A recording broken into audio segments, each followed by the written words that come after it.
அடுத்து ஒரு முக்கிய செய்தி பார்க்கலாம்.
டாஸ்மாக் நிறுவனத்தில் முறைகேடு நடந்ததாக கூறி பேரவையில் எதிர்க்கட்சித் தலைவர் எடப்பாடி பழனிசாமி பேசினார். இதனால் பேரவையில் கூச்சல் குழப்பம் ஏற்பட்டிருக்கிறது. கூடுதல் விவரங்களை செய்தியாளர் ரமேஷ் வழங்கிட்டு கேட்கலாம். ரமேஷ் வணக்கம். விரிவான விவரங்களை பதிவு பண்ணுங்க ரமேஷ்.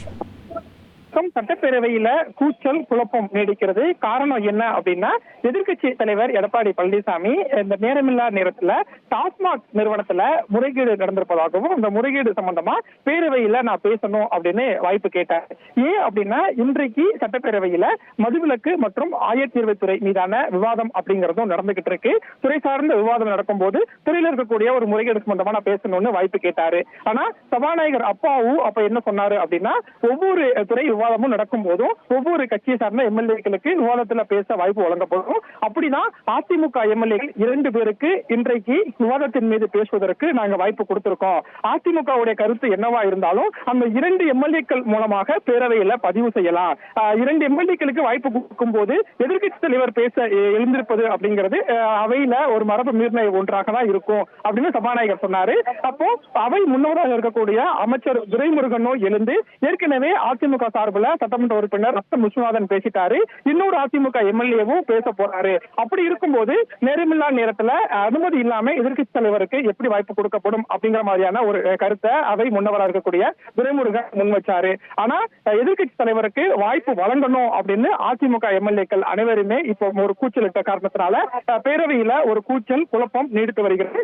காரணம் என்ன அப்படின்னா, இந்த டாஸ்மாக் விவகாரம், டாஸ்மாக்ல முறைகேடு நடந்திருக்கு அப்படிங்கிற ஒரு விவகாரத்தை தான் அதிமுக கையில் எடுத்திருக்கிறாங்க.